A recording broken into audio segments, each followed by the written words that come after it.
सलाम नमस्ते सत श्री अकाल दोस्तों। 2024 के लोकसभा का ये इलेक्शन हमारे और आपके पास देश के लोकतंत्र को बचाने का आखिरी मौका है। वर्तमान सरकार आज जिस तेजी के साथ लोकतंत्र का गला दबा रही है और दबाने की कोशिश कर रही है, उसे हमें और आपको देखने की ज़रूरत है। ये वर्तमान सरकार देश को डिक्टेटरशिप यानी कि तानाशाही की ओर अग्रसर कर रही है, तानाशाही की ओर ले जा रही है। हमारे देश की वर्तमान सरकार ईडी और सीबीआई का मिसयूज करके किस तरह से विपक्षी नेताओं को परेशान कर रही है, उनको डरा रही है, धमका रही है, उनके घरों पर बेवजह की रेड कर रही है। विपक्ष के नेताओं अरविंद केजरीवाल, हेमंत सोरेन, मनीष सिसोदिया इत्यादि जैसे बड़े बड़े नेताओं को बिना किसी सबूत, बिना किसी एविडेंस के जेलों में डाल देना, प्रोटेस्ट कर रहे आम जनता के ऊपर आंसू गैस के गोले और रबर बुलेट से फायर करना। हमारे देश की ये मासूम जनता, भोली भाली जनता आज तक ये समझ नहीं पाई कि पिछले 10 साल की इस सरकार ने हमारे देश को विकास के नाम पे नफरत दिया है। मीडिया, जिसे डेमोक्रेसी का 4th पिलर कहा जाता है, किस तरह से सरकार के द्वारा वो खरीद लिया जाता है। अब मीडिया सरकार से सवाल करने के बजाय सरकार को डिफेंड करती है। भारत एक ऐसा देश है जहां की मीडिया सरकार की नाकामियों को छुपाने के लिए उसके फायदे गिनाती है। भारतीय मीडिया का स्तर इतना ज़्यादा नीचे गिर चुका है दोस्तों कि आप इस बात से अंदाज़ा लगा सकते हैं कि वर्ल्ड प्रेस फ्रीडम इंडेक्स में भारतीय मीडिया की रैंकिंग 161 यानी कि 161वें स्थान पर भारतीय मीडिया है। जिस मीडिया का स्थान वर्ल्ड में 161वें स्थान पे हो, उससे और भी क्या उम्मीद की जा सकती है। यहाँ पिछले 1 साल से मणिपुर चल रहा है, लेकिन कोई भी मीडिया वाला, कोई भी मीडिया चैनल आज तक मणिपुर पे एक भी सिंगल कवरेज नहीं की। दोस्तों पिछले 2 महीने से लद्दाख में सोनम वांगचुक अनशन पे बैठे हुए हैं, लेकिन मीडिया की नज़र वहाँ नहीं जाती है। लद्दाख और अरुणाचल प्रदेश में चीन कई किलोमीटर तक अंदर घुस आता है, लेकिन फिर भी इस बेशर्म मीडिया की आंख नहीं खुलती है। यह बस सरकार को डिफेंड करने और सरकार को बचाने के लिए काम करती है। लेकिन वही भारत से 5000 किलोमीटर दूर जब इजराइल और हमास का युद्ध होता है, तो यहाँ पे ये भारतीय बेशर्म मीडिया पहुँच जाती है वॉर रिपोर्ट कवर करने के लिए। दोस्तों ये तो कुछ गिनी चुनी बातें हैं जो मैंने आपको बताई हैं, वरना मीडिया की बेशर्मी की एक बहुत लंबी लिस्ट है, जिसकी बात हम आपसे अगली वीडियो में करेंगे। देश के मासूम लोगों को लगता है कि देश में फ्री और फेयर तरीके से इलेक्शन हो रहे हैं, लेकिन सच्चाई कुछ अलग है दोस्तों।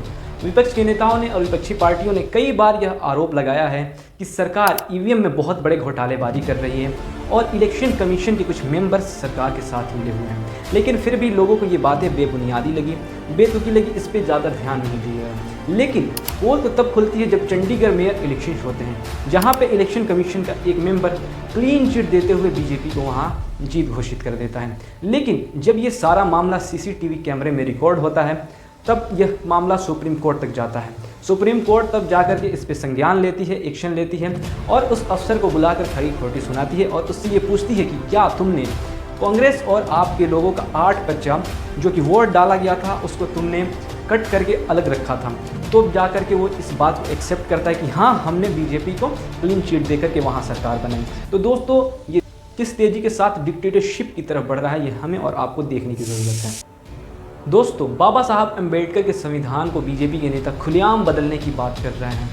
इनकी हिम्मत इतनी ज़्यादा बढ़ चुकी है कि अब ये खुलेआम संविधान की धज्जियाँ उड़ा रहे हैं। आपको क्या लगता है दोस्तों, इनको ये बोलने की हिम्मत कहाँ से आती होगी? क्योंकि जब पार्लियामेंट के अंदर ही सरकार खड़ा होकर के ये बात कहती है कि हमारा जो तीसरा कार्यकाल होगा वो बड़े बड़े बदलाव का होगा, बड़े संविधान के बदलाव का होगा। दोस्तों ये हमें और आपको बात समझने की ज़रूरत है कि आखिर सरकार का इशारा किस तरफ है, कि क्या वो सरकार हमारे देश के संविधान को बदलने वाली है? क्या ये वर्तमान सरकार अगर अगले इलेक्शन में जीत कर आती है तो क्या ये संविधान भंग किया जाएगा या संविधान के उन आर्टिकल्स को चेंज किया जाएगा जो देश की अखंडता, एकता और संप्रभुता को एक करते हैं?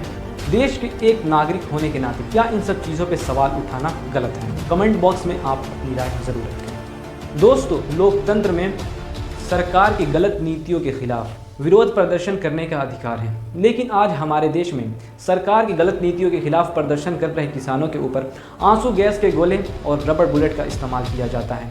पेपर लीक होने के बाद छात्रों के द्वारा प्रदर्शन किए जाने पर पुलिस द्वारा लाठीचार्ज कर दिया जाता है।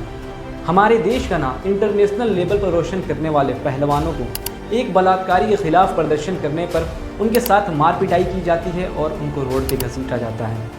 शायद से ही देश के इतिहास में ये पहली बार हो रहा है कि बलात्कारियों के समर्थन में रैली निकाली जाती है, बलात्कारियों को स्वागत फूलों और मालाओं से किया जाता है। यह काफ़ी शर्म की बात है दोस्तों। 2014 के बाद से देश में मॉब लिंचिंग आम हो गई है। आपको और हमें आंखें खोल करके देखने की ज़रूरत है कि किस तरह देश में नफरत का जहर घोल दिया गया है। दोस्तों, देश के इतिहास का सबसे बड़ा घोटाला इलेक्टोरल बॉन्ड का घोटाला है। आम जनता से छुपाने के लिए इलेक्टोरल बॉन्ड की सारी जानकारी प्राइवेट रखी गई, जिससे कि आम जनता को यह पता ना चल सके कि यह देश का सबसे बड़ा घोटाला है। इलेक्टोरल बॉन्ड कोई एक घोटाला नहीं है, बल्कि इलेक्टोरल बॉन्ड के अंदर घोटालों का भंडार पड़ा है, जिसकी बात हम अगली वीडियो में करने वाले हैं।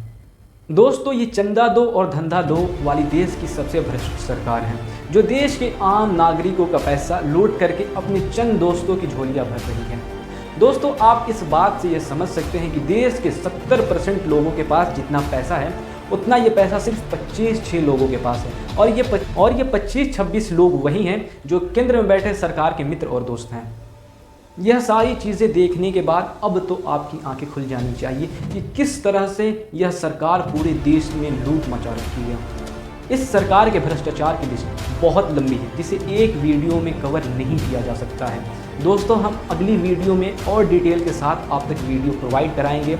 इस सरकार को एक्सपोज करेंगे किस तरह से ये सरकार आम जनता हमें और आपको लूटने का काम कर रही है और अपने दोस्तों की झोली भर रही है, और किस तरह से ये सरकार हमारे अधिकारों को छीन करके देश को अपने हिसाब से चलाना चाहती है। दोस्तों, 2024 के लोकसभा का ये इलेक्शन हमारे लिए आखिरी मौका है देश को बचाने के लिए। हम और आप 2024 के एक लोकसभा के इलेक्शन में हर इंसान वोट ज़रूर करेंगे और अपने वोट के पावर से इस भ्रष्टाचार को सत्ता से उखाड़ फेंकने का प्रयत्न करते हैं। आप भी अपने गली मोहल्ले और चौराहे पे जितने भी ज़्यादा लोग उससे संपर्क हो सके उतने ज़्यादा लोगों को जाकर के इस बात का उजागर करें कि ये सरकार भ्रष्ट सरकार है।